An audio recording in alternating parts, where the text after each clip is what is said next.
हरे कृष्णा। बोलिए राधा कृष्ण भगवान की जय। आज जया एकादशी की कथा हम आपको एक नए अंदाज में सुनाएंगे। जय श्री कृष्णा। राधे राधे।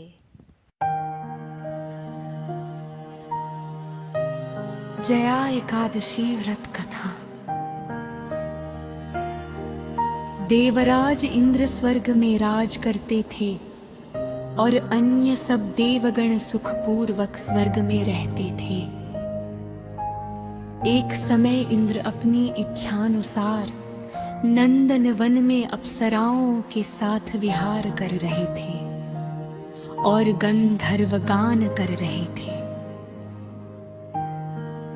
उन गंधर्वों में प्रसिद्ध पुष्पदंत तथा उसकी कन्या पुष्पवती और चित्रसेन तथा उसकी स्त्री मालिनी भी उपस्थित थे। साथ ही मालिनी का पुत्र पुष्पवान और उसका पुत्र माल्यवान भी उपस्थित थे।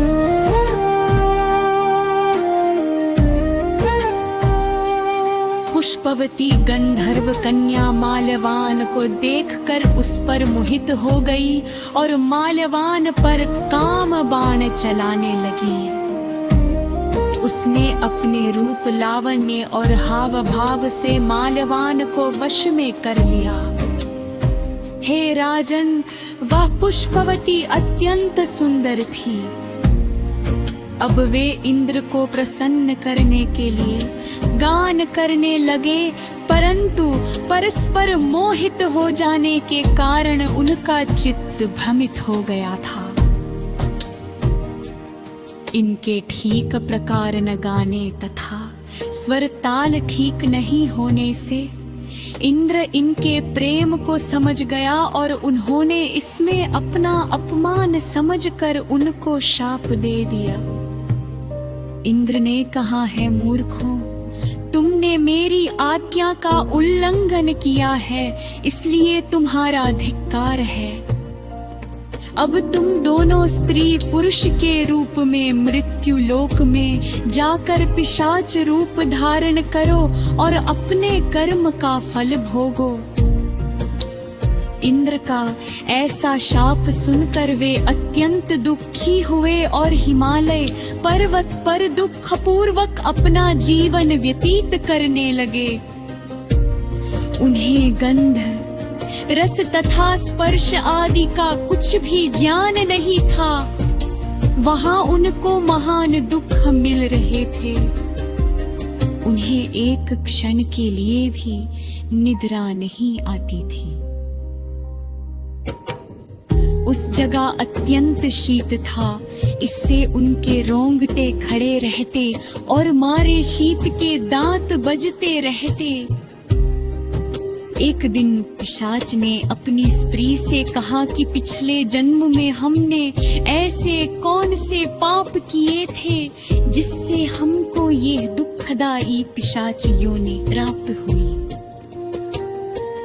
इस पिशाच योनि से तो नरक के दुख सहना ही उत्तम है।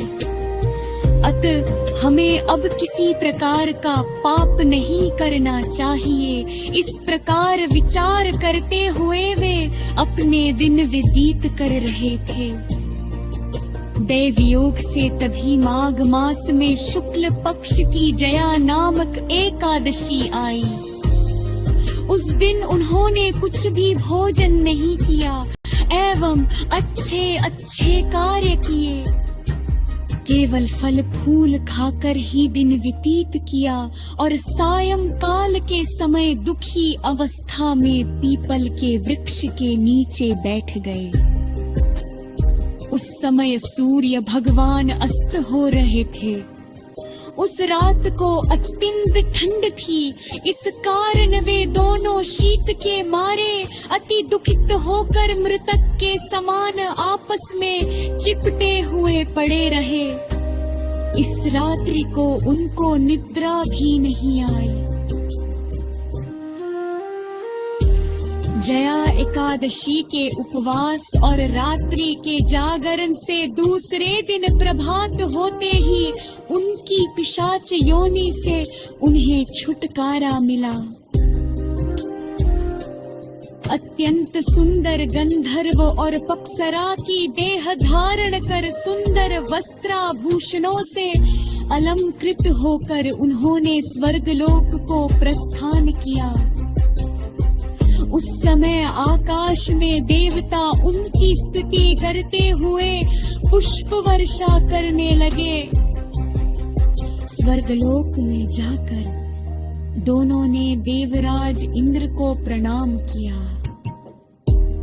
देवराज इंद्र इनको पहले रूप में देखकर अत्यंत आश्चर्यचकित हुए एवं पूछने लगे कि तुमने अपनी यह पिशाच योनि से किस प्रकार छुटकारा पाया।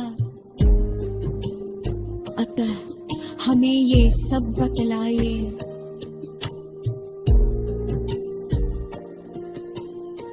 माल्यवान बोले, हे देवेंद्र, भगवान विष्णु की कृपा और जया एकादशी के व्रत के प्रभाव से ही हमारी पिशाच देह छूटी है।